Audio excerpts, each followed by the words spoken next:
गजानन विजय ग्रंथ अध्याय 8 श्री गणेशाय नमः।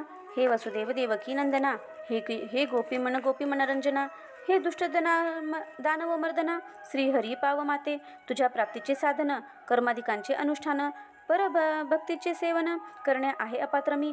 तू ज्ञानदात्री शास्त्रे सारी, गिवार्ण भाषे भितरी, त्याचे सांग करू हरी, सेवन ते कवण्यारी ती, गिवारणाचा नसे गंध, त्यातून माझी मती मंद, कमळातील मकरंद बेडुकाला मिळतो कसा, अन्नदाने तुझी प्राप्ती जरी करुण घेऊ श्रीपती, तरी धनाचा अभाव निश्चिती, दारिद्र्य पदरी बांधले त्वा, जरी करू मी तीर्थयात्रा तरी सामर्थ्य नाही गात्रा, तशातही अंधत्व आता आले आहे दृष्टी ते, ऐशा सर्व बाजूंनी मी ही नदीन चक्रपाणी, दारिद्र्याचे मनीच्या मनी जाती जीर्ण मनोरथ, हे व्यावहारिक दृष्ट्या खरे, जरी परी तू कृपा केल्या झाल्यावरी, स्वानंदाच्या सागरी पोहत आहे अहोरात्र, तुझ्या कृपेचे महिमान आगळे आहे सर्वाहून, धनाच्या पाणी लागून दाम देण्याची गरज नसे, मेघांनी आणल्या मनात तळी विहिरी भरतात, निवळ खडकास फुटतात पाट पाण्याची पांडुरंगा, ऐशा त्यात कृपेच्या दास गणू हा भुकेला साचा, घास एखादा तरी त्याच्या घाल माझ्या मुखात, तेने मी तृप्त होईन, अवघ्या सुखाती पावेन, अमृताचा लाभ ताकन, रोग सारे दूर होती, असो मागील अध्याय देशमुख पाटला ठाई, मुकामाते धुपळी बाई येऊन बैसली हे ऐका, जेथे जेथेही नांदे धुपळी तेथे तिथेही करी होळी, अवघ्या सुखांची रांगोळी इच्छा पायी होत असे,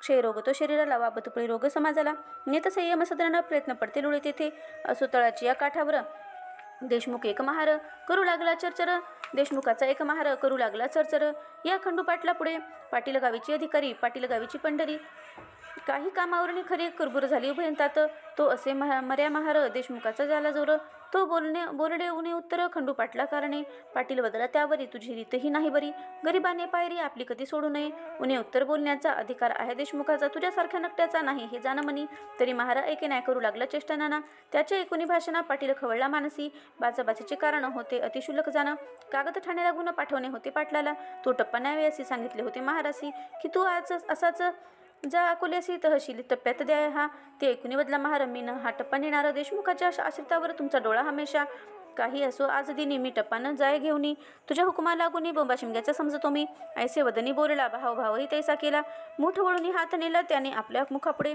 ती त्याची पाहुणी कृती खंडू पाटील कोपला चित्ती, भरी वेळूची काठी होती पाटलाच्या हातात, त्याचा काठीचा प्रहार केला महाराच्या हातावरी, पाटील मूळचा जोरदार त्याने रागी केला प्रहार हा, त्या प्रहारे करून हात गेला मोडून, महार बेशुद्ध होऊन पडता झाला भूमीवरी, पाटील दुसऱ्या महाराला गेले टप्पा द्यावयाला, तो इकडे वृत्तांत कैसा झाला तो सांगतो, तो महार त्या आपतांनी नेला उचलून देशमुख सदनी, मोडला हात हे पाहुणी देशमुख संतोषले, वा छान गोष्ट झाली, आपणा कुरापत काढण्याभली, ही अनायासे संधी आली ती उपयोगीने दवडणे, त्याने त्या महारासी पक्षात तात्काळ नेली कचेरीसी, समजाविले अधिकाऱ्यासी खोटे नाटे विबुध हो, कोठे ही दोन पक्षात वाकडे आले इतकिंचित, काट्याचेच होता नायटे ते अवलोका, फिर्याद त्या महाराची पुस्तकात नोंदली साची, आज्ञा आणि अधिकाऱ्याची पाटील आज्ञा झाली अधिकाऱ्याची, पाटील पकडून आणावया, शेगावी झाली पुकार उद्या हे पडणार, पाटलाच्या पदी थोर बेडी करी हातकड्या, ते खंडू पाटलाला समजले, धाबे त्याचे दंडाने तोंडचे पाणी पळाले, झाला अतिचिंतातुर, ज्या शेगावी मी वाघापरी वागत होतो आजवरी,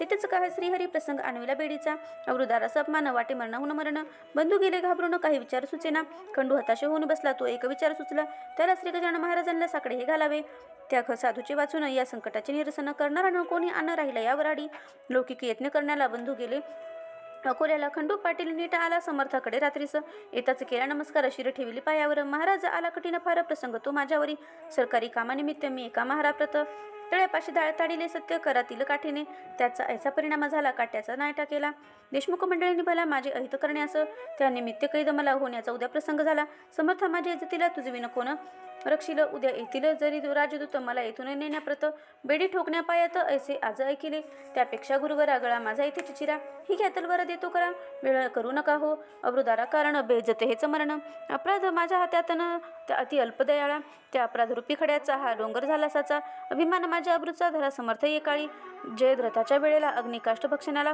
होता अर्जुन तयार झाला, केवळ आपल्या अब्रूस्तव, तेथे भगवंतांनी भली अब्रू त्याची रक्षण केली, प्रभूंनी वस्त्रेने सेवली द्रौपदीचे सवेत, तेवी मम अब्रू ही पांचाळी देशमुख कौरांनी आणली, नग्न करण्यास भली तिचे करा हो रक्षण, ऐसे वधून समर्थांनी पाटील रडू लागला, आसवांचा तो चालला पूर्ण नेत्रा वाटे हो, घरची माणसे चिंतातुर आधीच झाली होती फार, नाही त्यांचा शोकापार तो सांगावा कोठावरी, इकडे समर्थांनी भले दोन्ही हाती कवटाळिले, खंडू पाटला हृदय धरले त्यांचे सांत्वन करावया, अरे कामकर्त्या पुरुषाप्रत ऐशी संकटे येतात, वरच्यावरी जाणं सत्य, त्याची चिंता वाहू नको. स्वार्थ दृष्टी बळावता ऐसेच होते तत्वता. खरे नीतीची ही वार्ता अनुमात्र त्या कळत नसे. तुम्ही पाटील देशमुख दोघे जण एका जातीचे असून एकमेकांचे नुकसान स्वार्थी करू पाहता. मागे कौरव पांडवात स्वार्थीचे आलवी पट, सत्यपरी पांडवाचा पक्ष तेथे न्याय खरा होता की, म्हणून पांडवाकाराने सहाय्य केले भगवंताने. सत्यासाठी मारणे भाग पडले कौरवांना. जावे होऊ नको स्थिरभर बेडीने शिकवणार. किती जरी केला जोर देशमुखाने आपल्या, तेच पुढे खरे झाले. पाटील निर्दोषी म्हणून सुटले. जे का संत मुखावाटे आले ते न खोटे होई कधी. पाटील मंडळी उत्तरोत्तर भजू लागली साचार. कोणा नाही आवडणार अमृत ते सेवावया. पुढे खंडू पाटलाने करुण विनंती प्रेमाने, नेले राहावया कारणे समर्थाला निजगृही. असता पाटील सदनात गजानन स्वामी समर्थ. ब्राह्मण आले अवचित 10-5 तेलंगी. तेलंगी द्वाना असते कर्मठ वेदावरी प्रीती. परिधानाचा लोभ चित्ती राही ज्यांच्या विशेष, ते काही मिळेल म्हणून समर्थाकडे आले जाणं. तही होते पांघरुण घेऊन समर्थ निजलेले. त्यांना जागे करून ब्राह्मण म्हणू लागले मंत्र. जटेचे ते स्वरासहित अति निजलेले. अति उच्च स्वराने मंत्र म्हणण्यात चूक झाली, तिनं त्यांनी दुरुस्त केली. म्हणून आसने उठून बसली स्वारी गजाननाची ते पहा. आणि ते ऐसे वदले ब्राह्मणाला, तुम्ही कशासाठी वैदिक झाला. हिनत्व विद्यातीवेला आणू नका रे निरर्थक. हिन विद्या पोटाची मोक्षदात्री आहे साची. बा डोईस बांधल्या झाल्या शालीची किंमत काही राखा हो. मी म्हणतो ऐसे म्हणा, खरे स्वरी मने आणा. उगीच भोळ्या भाविकांना सोंग आणून सांडणं आडू नका. जिरूच्या ब्राह्मणांनी म्हणण्यास सुरू केली सहजानी. तोच अध्याय समर्थाने घडघड म्हणून दाखविला.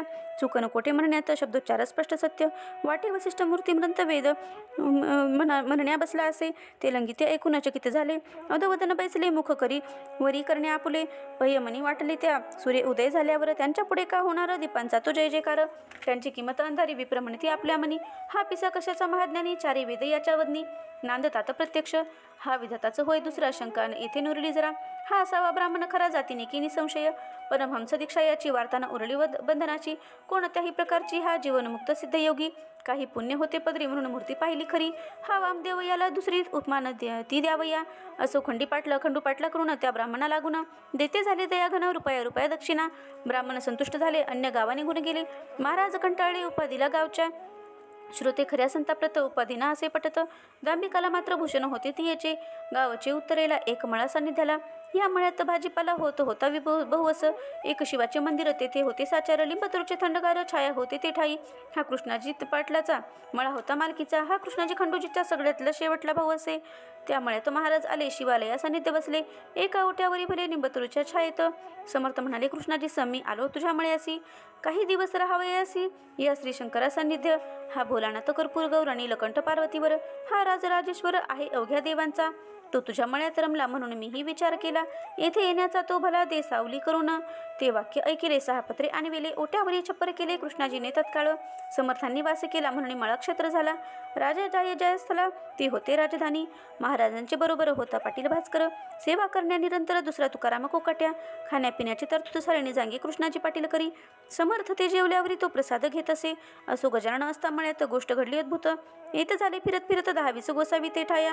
समर्थांशी बोलबाला आधीच होता ऐकला, म्हणून त्यांनी तळ दिला येऊन या मळ्यामध्ये. गोसावी म्हणते पाटलासी, आम्ही आहोत तीर्थवासी. जातो रामेश्वरासी भागीरथीला घेऊन. गंगोत्री जमुनोत्री केदार हिंगलाज गिरनार. डाकार ऐसी क्षेत्रीय पार पाहिली पायी फिरवणी. ब्रह्मगिरी गोसाव्याचे आम्ही शिष्य आहो साचे. महाराजही आमचे आहेत सांप्रत बरोबर. हे महासाधू ब्रह्मगिरी ज्यांचा बंदा गुलामहरी. ती मूर्ती आली घरी तुझ्या पूर्वभाग्याने. शिरापुरीचे आयचित आम्हा द्यावे तुम्ही त्वरित. लागे जो घरी तुझ्या पूर्वभाग्याने. ओढण्या प्रतगांचा तोही पुरवावा. 3 दिवस येथे राहून 4थ्या दिवशी येथून जाऊ. पाटील नका कष्टी होऊ, साधून घ्या ही पर्वणी. तुम्ही पोशीला मळ्यात वेडा पिसा नंगा धुत. मग आम्हा देणे आयचित मागे पुढे का पाहता. गाढवासी पोषिता गाईच लाथा मारिता. ते का म्हणावे सन्मती पहा विचार करूनही. आम्ही गोसावा वैराग्य भरित. जाणतो अघा वेदांत. मर्जी असल्या मळ्यात या पोथी ऐकावया. कृष्णाजी म्हणे त्यावरी, उद्या घरीन शिरापुरी. आज आहेत भाकरी त्याच जाव्या घेऊनी. जितुका गांजा ओढाल तिथेच मिळेल. तेथे आहे चालता त्यानं कंठ निळ. बसला आहे पत्र्यामध्ये. 2 प्रहरची वेळ खरी घेतल्या चून भाकरी. मळ्यात घेऊन विहिरीवरी बसले गोसावी भोजना. समर्थांच्या समोरी एक छपरा भितरी. गोसाव्यांनी लावली खरी आपापली कडासने. त्यांचा जो होता महंत ब्रह्मगिरी नामे सत्य. तो भगवद्गीते प्रत वाचू लागला अस्तमानी. गोसावी श्रवणी बसला. गावातूनही काही आले. पोथी ऐकाव्या भले त्या ब्रह्मगिरी गोसाव्याची. नैनन छिंदसी हा श्लोक निरूपणाचा होता देख. ब्रह्मगिरी पक्का दांभिक स्वानुभवाचा लेश नसे. निरूपण त्याचे ऐकले गावकऱ्यांचं नाही पटले. ते आपसात बोलू लागले, हा नुसता शब्दच्छल. सारी पोथी ऐकल्यावर येऊनी बसले पत्र्या भितरी. गजाननाच्या समोर संत दर्शन घ्यावया. लोक म्हणती छपराला निरूपणाचा भाग झाला. येथे पत्र्यास बसला स्वानुभवानाचा पुरुष हा. तेथे ऐकला इतिहास, येथे प्रत्यक्ष पाहिला पुरुष. या भाषेने गोसाव्यास राग आला काहीसा. अवघे गोसावी गांजा पाया बसले होते घेऊन या. त्या पत्र्याची आठाया चालली चिलीम गांजाची. पत्र्यामध्ये पलंगावरी बसली होती समर्थ स्वारी. चिलीम भरणीवरच्यावरी पाया देई भास्कर. त्या चिलीमीची विस्तवाची ठिणगी पडली साची पलंगी. ती पडताच कोणाची दृष्टी न गेली त्याच्यावरी. काही वेळ गेल्यावरी निघू लागला धूर. पलंग पेटला अखेर एकदम चहू बाजूंनी. तो प्रकार पाहता भास्कर बोले सद्गुरुनाथा, पलंग सोडा शीघ्र आता या खाली उतरून. लाकडे ही पलंगाची आहेत की सागाची, तीन आता विझायाची पाण्या वाचून दयाळा. ते समर्थ बोलले वाचे भास्कर, अग्नी विझवण्याचे कारण नाही तुला साचे, जलमुळीच आणू नको. अहो महाराज ब्रह्मगिरी, या बैसा पलंगावरी तुम्हा आहेत अवगत सारी भगवद्गीता साकरले. त्याच्या परीक्षेची वेळ आणिली हरीने तात्काळ. ब्रह्मन जाळी अनळ याचा प्रत्यय दाखवा. नैनन चिंतनशी श्लोकावर व्याख्यान केले एक प्रहर. आता का मानिता दर या पलंगी बसण्याचा. जा भास्कर लवकरी ब्रह्मगिरीला करी धरी. आणून बसवी अत्याद्री या जळत्या पलंगास. अशी आज्ञा होता क्षणी भास्कर गेला धावून. ब्रह्मगिरीचे सव्य पाणी धरिलं त्याने निज करे. भास्कराचे शरीर धिप्पाड सशक्त पिळदार. तो गोसावी त्याच्या समोर शोभू लागला घुंगुरडे. पलंग पेटला चौफेर, ज्वाळा निघू लागल्या थोर. परी महाराज आसनी स्थिळ हलले मुरीत नाहीत की इतकेही. श्री प्रल्हाद कया दुसुत उभा केला अग्नित. हे लिहिले पुराणात श्री व्यासांनी भागवती. त्या लिहिल्या गोष्टींचे प्रत्यंतर दाखविले साचे. म्हणे माझे कृष्णाजीचे श्री गजानन साधूंनी. ब्रह्मगिरी म्हणे भास्कराशी, मला न न्या पलंगापाशी. महाराजांच्या अधिकाराशी मी नाही जाणितले. ते न मानी भास्कर ओढीत आणला फरफर. उभा केला समोर आपल्या सद्गुरु शहरायांच्या. नयनन दहती पावका हे खरे करून दावा वाक्य. ऐसे बोलता महाराज देख गोसावी परम घाबरला. गोसावी म्हणे भीत भीत मी पोटभऱ्या आहे संत. शिरापुरी खाण्याप्रथम मी झालो गोसावी. माझ्या अपराधीची क्षमा साच करी शांतीदमा. केले खटाटोप रिकामा गीताशास्त्र शिकण्याचा. तुला पिसा मी म्हणालो आता पस्तावा पावलो. मी दाती तृण धरून आलो शरण तुला आश्रय अभय दे. शेगावच्या जनांनी केली समर्था विनवणी. आपणा अग्नीपासून भय नाही हे खरे. तरी महाराज आमच्याकरिता खाली यावे लवकर आता. अशा स्थितीत पाहता तुम्हा आम्हा धडकी भरत असे. म्हणून आमच्यासाठी उतरा खाली ज्ञानजेठी. गोसावी झाला हिंपुटी, तो न काही बोलला. लोक विनंती सध्या यमान खाली उतरले गजानन. तो पलंग पडला कोसळून, एक पळही न लागे त्या. अवघाच होता जळला तो भाग शेष उरला. तो लोकांनी विझवला साक्ष दाखविना इतरांची. ब्रह्मगिरी पायी लागला निराभिमान अवघा झाला. स्पर्श होता गंगाजला मल कुठून राही तेथे. मग मध्यरात्रीच्या समयाला ब्रह्मगिरीसी बोध केला. आजपासून चेष्टेला तू या सोडून दे रे. ज्यांनी राखण लावावी त्यांनी उपाधी दूर ठेवावी. अनुभवावी न सांगावी गोष्ट कोणा निरर्थक. नुसते शब्द पांडित्य माजले अजगी अतोनात. तेनेच आहे झाला घात आपल्या या संस्कृतीचा. गोसावी मच्छिंद्र जालंधर गोरख गैनी साचार. ज्ञानेश्वरांचा अधिकार किती म्हणून सांगावा. स्वानुभवाचे झाले ते श्री शंकराचार्य निश्चिती. प्रपंची राहुणी ब्रह्मस्थिती अनुभविली एकनाथांनी. स्वामी समर्थ ब्रह्मचारी हेही ब्रह्मसाक्षात्कारी. होऊन गेले भूमीवरी याचे चरित्रे आनामनी. उगीच खाया शिरापुरी भटकू नये भूमीवरी. सारण तया माझारी तुलेही गवसणार. ऐसा बोध ऐकिला ब्रह्मगिरी विरक्त झाला. प्राप्त काळीच उठून गेला कोण न भेटता शिष्यासह. ही गोष्ट दुसऱ्या दिवशी कळली अवघ्या गावांसी. जो तो आल्या पाहण्यासी मळ्यात जळलेल्या पलंगाते. हा दासगुण विरचित श्री गजानन विजय नामे ग्रंथ. तारो भाविक भवाब्धित हेची इच्छी दासगणू. शुभम भवतु. हरिहरार्पणमस्तु. इति श्री गजानन विजय ग्रंथ.